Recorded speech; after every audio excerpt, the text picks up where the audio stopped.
கர்த்தராகிய இயேசு கிறிஸ்துவின் விலையேறப்பெற்ற நாமத்தினாலே அருமையான தேவனுடைய பிள்ளைகள் அனைவருக்கும் அன்பின் வாழ்த்துக்கள் கூறுகிறேன். தேவன் உங்களை ஆசீர்வதிப்பாராக. இன்றைய தியானத்திற்கு எடுத்துக்கொண்ட வேத பகுதி உபாகமம் 32 அதிகாரம் 1 முதல் 13 வசனங்கள். உபாகமம் 32 1 முதல் 13 வசனங்கள். தியான வசனம் அப்போஸ்தலனாகிய பேதுரு எழுதின முதலாம் நிருபம் 4 அதிகாரம் 13 வசனம். 1 பேதுரு 4:13. கிறிஸ்துவின் மகிமை வெளிப்படும் போது நீங்கள் களிகூர்ந்து மகிழும்படியாக அவருடைய பாடுகளுக்கு நீங்கள் பங்காளிகளானதால் சந்தோஷப்படுங்கள்.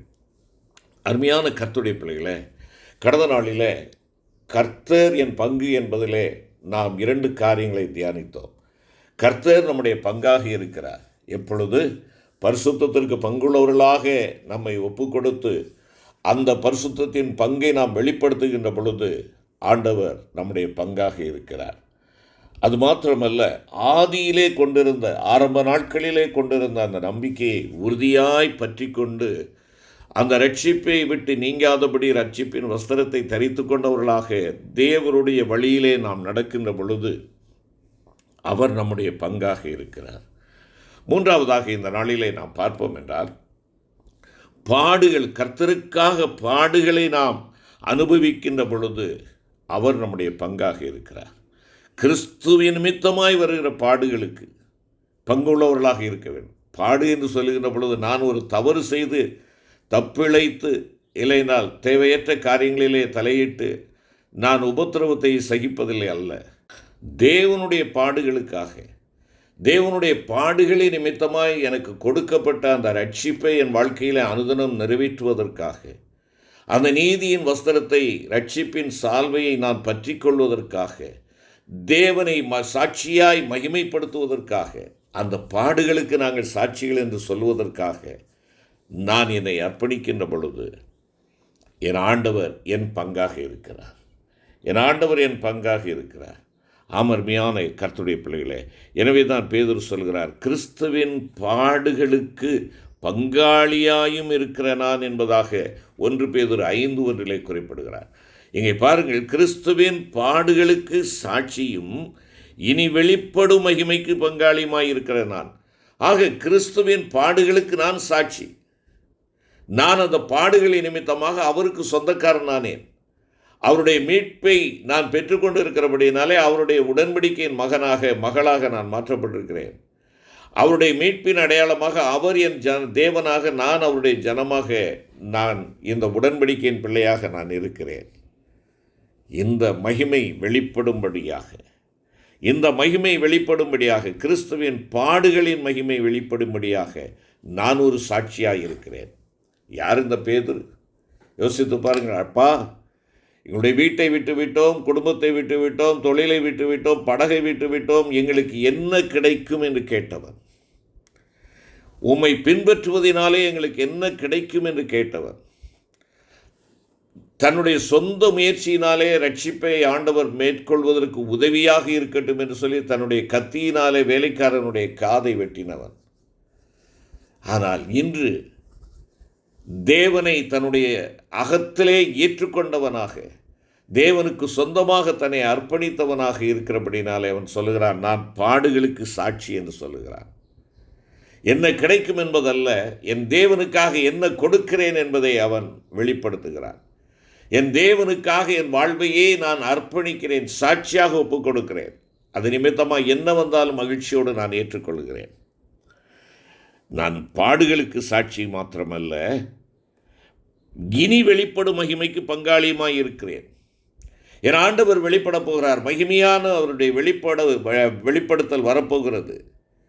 அவர் திரும்ப மகிமையோடு வரப்போகிறார். அந்த மகிமைக்கு, அந்த மகிமையான வெளிப்படுதலுக்கு நான் ஆயத்தமாக இருக்கிறேன் என்பதுதான் அந்த சாட்சி. அவருடைய மகிமையை நான் காணப்போகிறேன். அந்த மகிமையின் வெளிப்படுத்தல், அவருடைய வருகையை நான் இழந்து விடாதபடி நான் ஆயத்தமாக இருக்கிறேன். தேவனுக்காக பாடுகளை சகிப்பதிலும் தேவனுடைய மகிமையான வெளிப்படுதலை காண்பதற்கும் நான் பங்காளியாக, நான் சாட்சியாக இருக்கிறேன் என்பதாக அவர் சொல்லுகிறார். என்னை கேட்டுக்கொண்டிருக்கிற அருமையான கர்த்தருடைய பிள்ளையே, சிலுவையின் பாடுகள் உங்களுடைய வாழ்க்கையிலே நீங்கள் அவருக்கு சொந்தமானவர்கள் என்பதை வெளிப்படுத்தக்கூடிய அந்த அனுபவத்தில் இந்த நாள் இருக்கிறதா? யோசித்து பார்ப்போம். ஆண்டவருடைய பாடுகள், அவர் என் நிமித்தம் பாடுபட்டாரே, என் நிமித்தம் உபத்திரவப்பட்டாரே, என் நிமித்தம் தரித்திரரானாரே, என் நிமித்தம் அழகை கெடுத்தாரே, இவையெல்லாம் என்னை அழகுபடுத்துவதற்காகத்தானே. அந்த ஆண்டவருடைய பாடுகளின் சாட்சியாக நான் இந்த உலகத்தில் என்னை காண்பிக்கிறேனா? இல்லை என்றால் பிறரை பாடுபடுத்துகிறவனாக நான் இருக்கிறேனா? பிறரை தேவையில்லாமல் வதைக்கிறவனாக நான் இருக்கிறேனா? தேவனுடைய நாமத்தை நான் தரித்திருந்தும் தேவனுடைய நாமத்திற்கு அபகீர்த்தியை கொண்டு வரக்கூடியவனாக நான் இருக்கிறேனா? கிறிஸ்துவின் பாடுகளுக்கு சாட்சி, இனி வெளிப்படும் மகிமைக்கு பங்காளி. ஆண்டவர் மகிமையோடு வெளிப்படப் போகிறார். நான் அதில் பங்கு பெறுவேன். நான் அதில் ஒரு பங்காளி.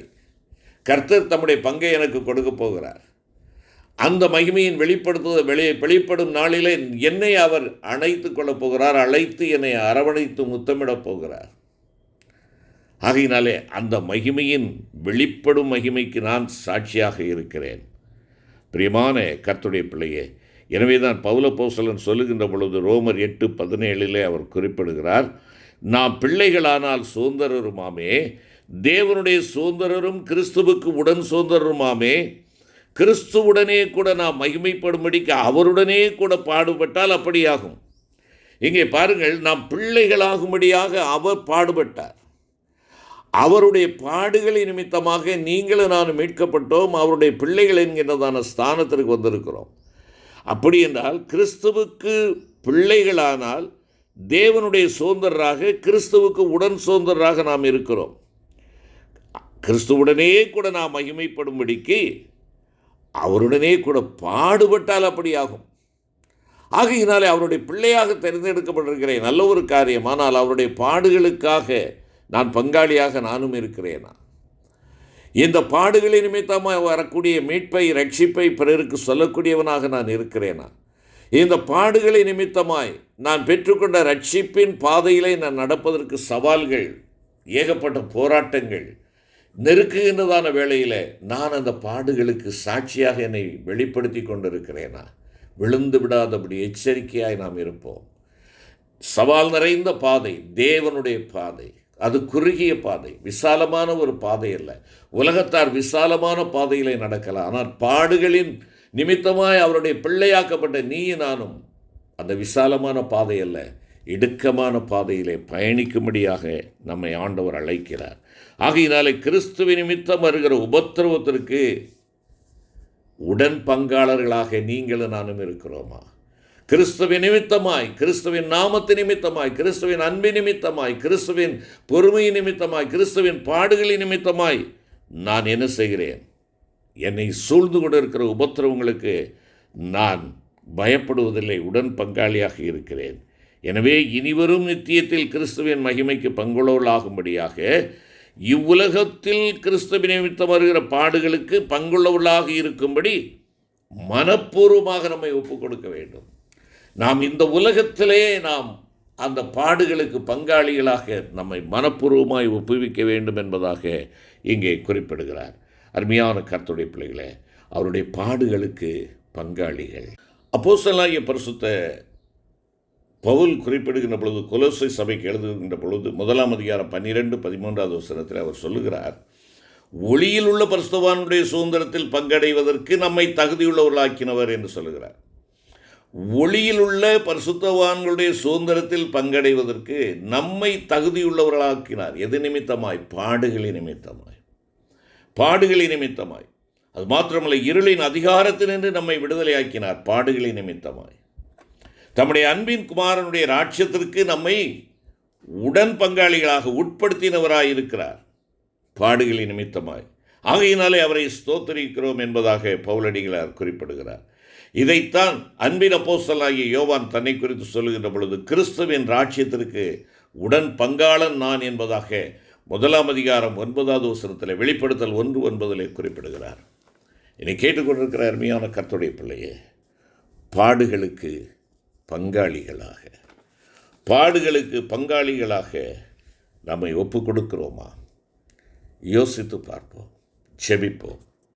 எங்கள் மாட்சிமையும் மகத்துவம் நிறைந்த அன்பின் தகப்பனே, உம்முடைய அன்பிற்கு ஈடாக நாங்கள் என்னத்தை கொடுக்க முடியும் ராஜா?